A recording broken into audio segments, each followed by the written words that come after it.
This is the Global Podcast Network, where executives and professionals connect, share, and inspire. Stay tuned for the conversations that drive success.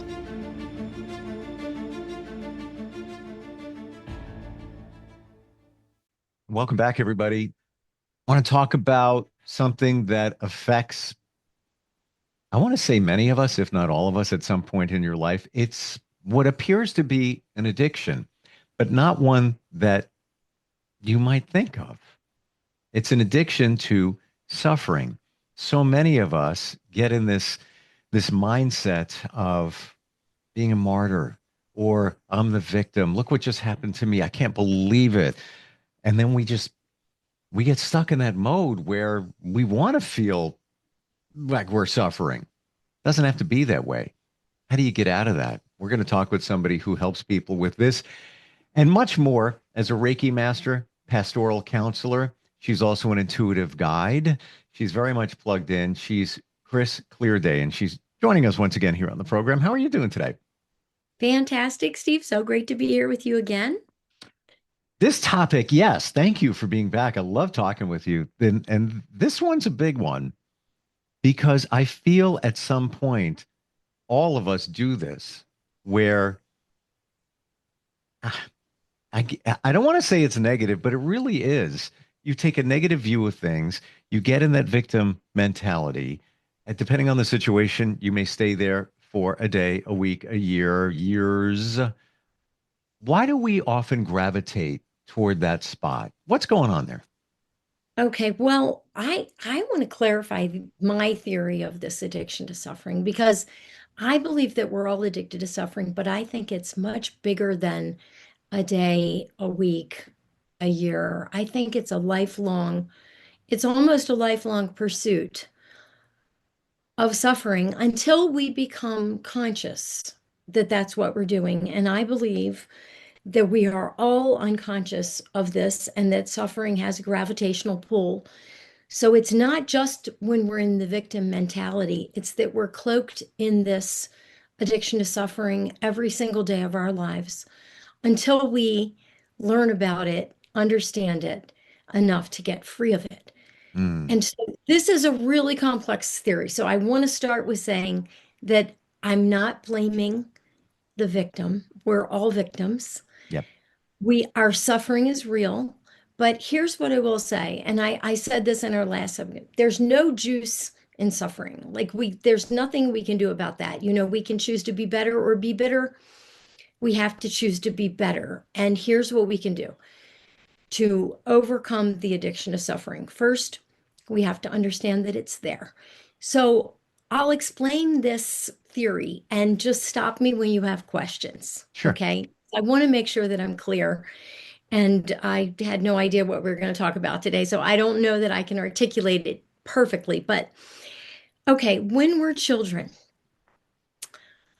I said last time, by the time we're 6 years old, we probably have 1,000 microtraumas. Those are the little things that change us from our true nature, who Hmm. we were meant to be. And by the way, I completely agree in my journey and studying of this. I call them the little T traumas. And again, Yes. we're not minimizing anything here, but there are some bigger ones than some other ones say. Yes. And I believe that the microtraumas are the ones that change us the most because they take us so far away from who we were meant to be when we had the spark of life in our mother's womb. These these microtraumas they're tiny little things that people might say. Your one of your siblings might say something to you, an aunt, an uncle, a teacher, a kid on the playground, one of your parents, but they change your perception of yourself and they stack up. So by the time you're 6 years old, you're separated from your true nature already in very meaningful ways. You've probably already developed a primary narrative, either nobody loves me, I'm unlovable, I'm unworthy, nobody likes me, I'm not good enough, nobody understands me. Um, the list, I mean, it goes on. It's like flavors of vanilla ice cream or styles of jeans. Like it's infinity. Okay. And so we each have this one primary story. Mine was I'm misunderstood or nobody understands me. And what I did with that, well, I'll speak more globally. Okay, so we each have one little narrative that, of course, is not true, but we cling to it and we can find evidence for it everywhere because we begin to look for it. So we're always going to find what we look for, right? Mm. And that's why I say we have to be careful where we point our periscope because we will always find what we look for. But as children, we begin to look for evidence that we're unlovable, for example. And we find it everywhere, of course. And then we anchor into that state where we can wallow in that or sulk in that. And that becomes our comfort. That's our blankie. And we will repeat that throughout our lives. We will seek that state of suffering as if it's comforting, but it is not comforting. It is only comfortable because it is familiar. Everything you're articulating for me is crystal clear. Okay, Yes. good. And actually is validating. I'm right there with you by the age of 6. A lot of this has already formed us. Um, I'm not surprised, but I am surprised that it seems to be cumulative when you hear something bullied on the playground, then there's something else, then there's something else, then there's something else. It's almost like you got kicked again, you got kicked again, you got kicked again. And now you're conditioned to believe this is the way it's supposed to be. And we are creatures of habit. So what Mhm. do? We gravitate toward what's comfortable for me, feeling that I'm not worthy or feeling that I'm a mess, whatever it might be. That's the way I am. But it really isn't. Right. And we literally, so it's not so much about living in victim mentality. It's about this theory is really about how we are all unconsciously willing to suffer. And there is an addiction because it has a strong gravitational pull. It will try to suck you back in all the time until you realize that it's there and you can say, "Oh, wait a minute. I know what you're trying to do. You're not going to get me this time." I, I know what you're talking about. I get it. It took time to figure it out. Even had a situation this morning where seeing something in a different way, and I looked at it, I'm like, oh, wow, really? No, this is not the way it's supposed to be. I'm getting ahead of us here, but I've reframed my thinking that in a minute, I was like, oh, there's nothing to worry about. We're good. And that's real. That is the real Mhm. situation. There's nothing to worry about. But for a Right. moment in my mind, it was. Yeah. Well, I think that when we carry the false narratives forward, that we're not the only ones doing it. Everyone in our lives are doing it. We're all unconscious about it. And so, especially in the context of family systems and work relationships, you really see it play out like bumper cars. Hmm. Like one person's addiction to suffering is really bumping up against another person's addiction to suffering. So, and that bumps up against another person. So if you can just imagine, like in families, not distinguishing this is really detrimental. And also in workplace systems, it is really detrimental to not understand that someone else is carrying something and so are you. Hmm.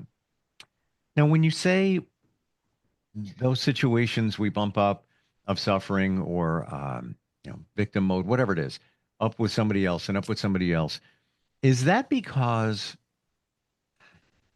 we it's like you run with the pack? We compare notes, we gravitate toward each other because you want to talk about your situation, they want to talk about their situations. You feed into them, they feed into you. Yeah, it's like when you tell a friend, "Can you believe what happened? I can't believe that's happening to me." And they're like, "Yeah, I know. Yeah, that is rough. I'm really," instead of encouraging you, and they're telling you what you want to hear is where I'm going with that. Is that why we kind of, pack together? Well, I don't know. I mean, what you're talking about is commiserating. Like people Okay. commiserate all the time. I mean, I don't think there's anything wrong with that because I don't think that we want to be out there always challenging everyone to get back into their true nature and, stop gravitating towards suffering.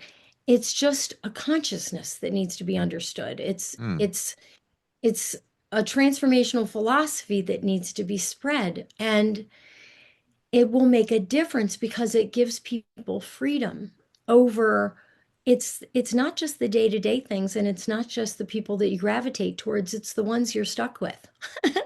It's your family, it's your workplace.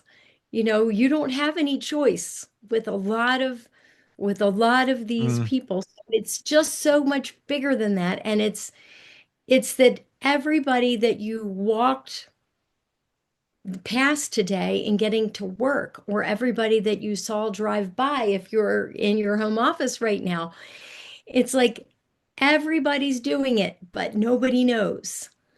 And I think that this addiction to suffering is huge because it runs our lives. It literally runs the world. mm.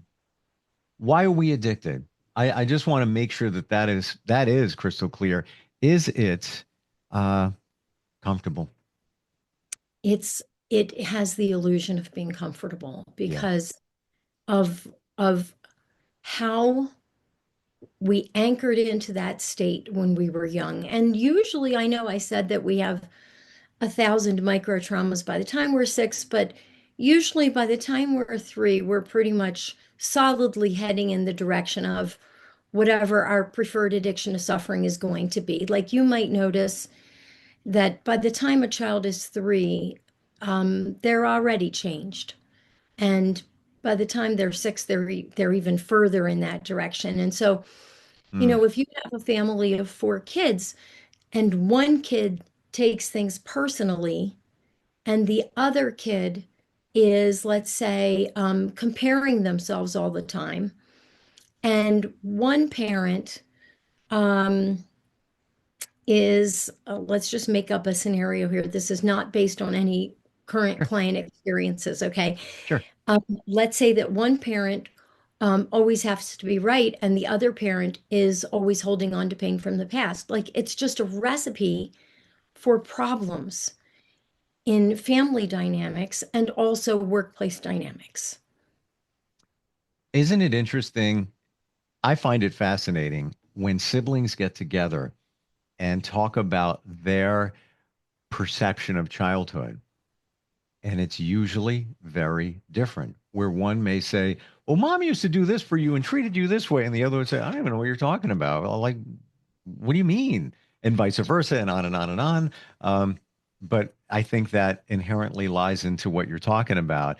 By age 3, much was formed. Age 6, even more formed earlier in life. And that's how they perceive things.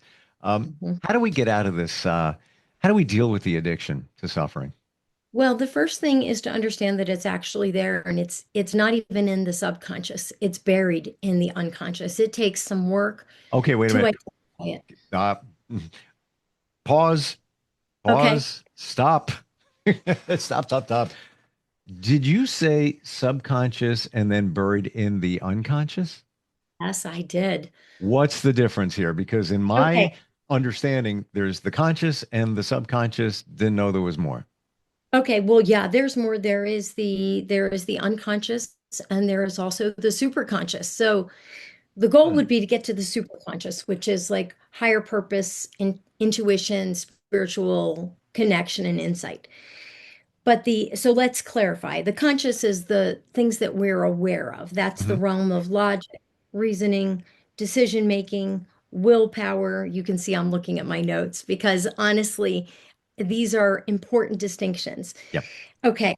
So that's the conscious is kind of boring to me. Like, okay, we know what we know. What's interesting to me is what we don't know. Mm. All right, so the first layer is the subconscious. So the subconscious is it stores memories. It's responsible for automatic reactions like trauma responses and emotional releases, habitual behaviors. It holds learned beliefs and also automatic body functions. So that's interesting. Now, that's that's fascinating. Okay. But really, what's even more fascinating to me is the realm of the unconscious mind. That is Mm. where the hidden drives are. That's where the suppressed material is buried, along with primitive instincts. So Mm. it's not directly accessible, and it stores what has actually been buried by the subconscious mind. Is it reasonable to think, and you said the word I was thinking of the words primitive instinct, that many times we ride on the side of suffering and being a victim because it's primal. Some of that there is to protect us so we don't ever do that again, so to speak. Do you think Mhm. that's a lot of what's going on here? I do. I believe that when we are young children, we develop that narrative around whatever coping mechanisms seem to work. So let's say we have a feeling that we're unlovable. And then let's say that what we do to protect ourselves is we shut down. Okay, then what you have, that becomes an avoidant adult Hmm. who can't share how they feel, ask for what they need, um, set healthy boundaries sometimes. And so, um, yes, we develop our protective mechanisms around what works to keep us safe as children. And then we carry those protective mechanisms through life. And they do serve us when we're young. But by the time we become about 16 years old, we are then old, we outgrow our protective mechanisms. We really don't need them, and they become to actively disserve us. Hmm. And but we don't shed them. And so we take feelings like not good enough, and we take thoughts like nobody likes me, and then we take behaviors like shutting down or taking things personally or never being satisfied, um, being disconnected. The list is literally endless. What is going on with the never satisfied? Where does that come from? Where could it come from? Well, that's a good question. Okay, so Steve, I love how you're challenging me today. This is Well, great. okay. Is it coming from perfectionism, which may come from your uh your thought of not being good enough, worthy enough, which, as I understand, is kind of universal. We all have it in us to some degree. So, this is not good enough for me. This is not going to because it needs to be perfect. Even if it's a dish that was at a restaurant, well, it's all right, but it's not it's not great, but it's all right.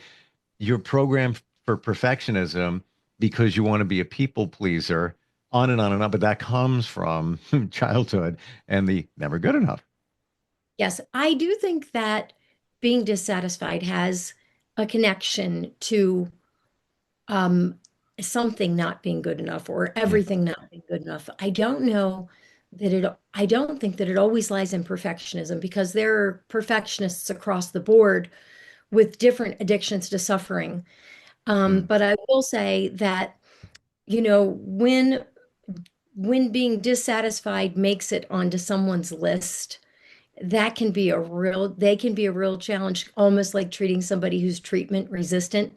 They're not treatment resistant, they're just resistant. So being resistant would be one of the behavior patterns, just like being dissatisfied would be a behavior pattern that has to be identified. So we identify the thought patterns, the feeling patterns, and the subsequent behavior patterns, because the thoughts lead to the feelings, which lead to the behaviors. And all three combined lead to the perceptions, which are the in look and the outlook. So, yes, and being dissatisfied is can be tricky, because someone who's addicted to being dissatisfied really doesn't want to be happy until they are willing to admit that they're just addicted to being dissatisfied. Ring that bell because yes, yes, this is we wallow in this. It's like we find joy in being unhappy.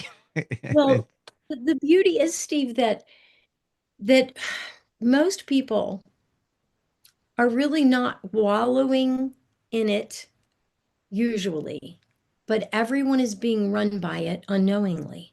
Mm, So even, I have an addiction to suffering. My primary addiction to suffering is feeling misunderstood. My secondary one is holding on to pain from the past. So I still have to catch myself. hmm. Yep. I I've had a lot of trauma in my childhood and in my adulthood, and I still have to catch myself. And when I do catch myself, I have to challenge myself. I first I the way to do this, okay, is to catch yourself without judging yourself. You just have to Britney Spears it. It's just, oops, I did it again. No judgment. Mm, So you just say, oopsie daisy, there I go, holding on to pain from the past again. And then I have this little conversation with myself.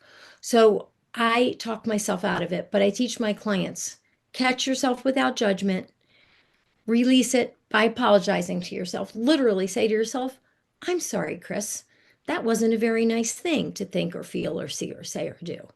And then counter it. So say something that flips the offending thought, feeling, or behavior on its back. So if I caught myself feeling unlovable by something that happened in the past, I would say, and I would always recommend starting with two words, I deserve. And I'll tell you why in a minute. mm, I would say, I deserve to feel loved and present right now. Or I deserve to be free of all pain, suffering, and negativity right now. Or whatever works for you to counter the offending thought, feeling, or behavior. So it's a three-step process: catch it, release it, and counter it. And the reason that the thing that I wanted to come back to is why you start with I deserve is, let's say you're having a bad day or a bad moment and you're frustrated. You don't want to say, I'm happy right now, because that's bullshit. You're not happy right now. And your true nature rejects it. So it doesn't get in to the layers where neural pathways are developed. And that's ultimately what we're talking about. I guess we could get into that just to clarify.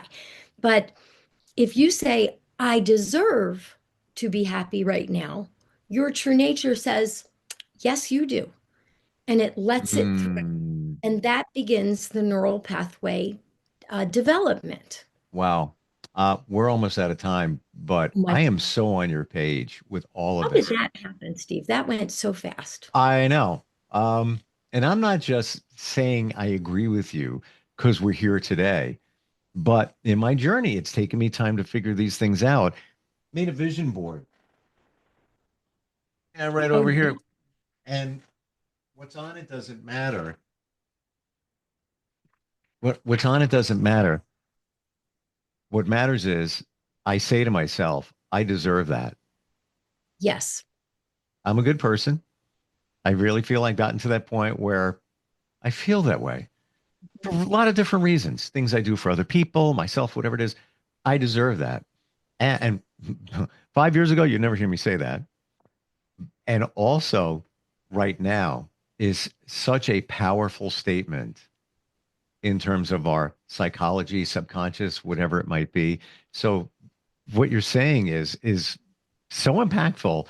And is it true that once you start doing this, in my mind, I'm programmed for recording and broadcast things like that. So I call it stop, rewind, hit play. So, in those moments where you have that negative thought, whoa, whoa, stop, rewind, play. It's almost, let's do that over again. Yes, definitely. And the thing about deserving that I just want to leave you with is that I think this is true for those of us who have the time, energy, and resources to get conscious, is you will always give yourself the life you believe you deserve. Hmm. And if you really contemplate that, it's powerful. Now, I'm not going to go and talk to a homeless person and say that. It's rude, right? But if I could work with that person, I could help them see that there is a different kind of life available to them. So, for those of us that have resources, You will always give yourself the life you believe you deserve. And in fact, right now, you are giving yourself the life you believe you deserve. Whether you realize it or not, Yes, you are. exactly. And if you want a different life, then believe you deserve a different life. And I'm not talking about money and riches. I'm talking about peace of mind, inner happiness, joy, contentment, Mm. satisfaction, love, and all good things. And speaking of which, um, Kinder wanted to make an appearance today. He just wanted to say I hello. just, I just want to hug that dog. Like, I gave him a big kiss for you last time. oh, well, thank you. Energetically, I'm sending it in a big way. Wow. Yes, thank Yeah. It's funny. I'm walking out today. My cat, very mushy. It's like a dog. And he's on the counter and he's just looking at me and he just wants love. He just wants to be hugged like all of us. And I'm rushing, I'm walking out and I stopped. And I went back and I did what you're doing right now. It's like, you got it, man. You're the best. just moments of gratitude and being present are really important in our world. We get too rushed and we don't take time to do what really matters the most. And to your point, it's great to have money. Yes, we all think about it. Yes, yes, yes, yes, yes. But it is a classic cliche. It doesn't buy happiness. If you're not happy for whatever reason from your past, when you were 3 or 6, and these things programmed in your subconscious, your unconscious, whatever, no amount of money is going to make you happy. And by the way, they also say, and you realize this as you get older, your health starts declining. No amount of money is going to help you with that. Ask that guy that invented Apple, Steve Jobs. Yes. He lasted a little bit longer because he had money for certain experimental treatments, but in the end, and that's what he said on his deathbed. Thank you for today. You are so real, and it's You're it's welcome. it's refreshing. Well, Steve, it is really great to talk to you. And maybe next time we can talk about neural pathway development, because I think that would be a healthy concept for people to understand. It's all in the realm of your thoughts. Yeah, and well, back to the vision board. Yeah. It's kind of what it is. Somebody wants to find you, Chris. How do they do that? If you want to find me, you can look on my website. It has my phone number.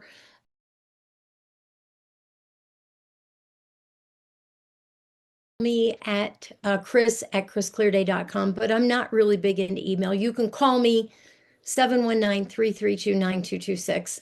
I'm really hoping to be able to spread this message globally, like transformational speaking gigs. I want to get the word out. I want to work with corporations. I want to give presentations. I want to work with nonprofits, schools, you name it, Steve. I just want to get the word out. Maximum impact. Time's a waste, and I'm getting old. Well, the time is now, and fortunately, the consciousness level, people are waking up, finally realizing what's going on in our world, our lives, and you're a part of that. And I appreciate you and everything we talked about today. Looking forward next time we get together. Thank you, Stephen. You're a big part of that. So thanks for everything you're doing. I'm just the messenger here. I'm the conduit for you to get it out there. All teamwork. Hugs and kisses to you and puppy, and we'll talk next time. Okay, see you next week. Bye-bye. This is the Global Podcast Network, where executives and professionals connect, share, and inspire. Stay tuned for the conversations that drive success.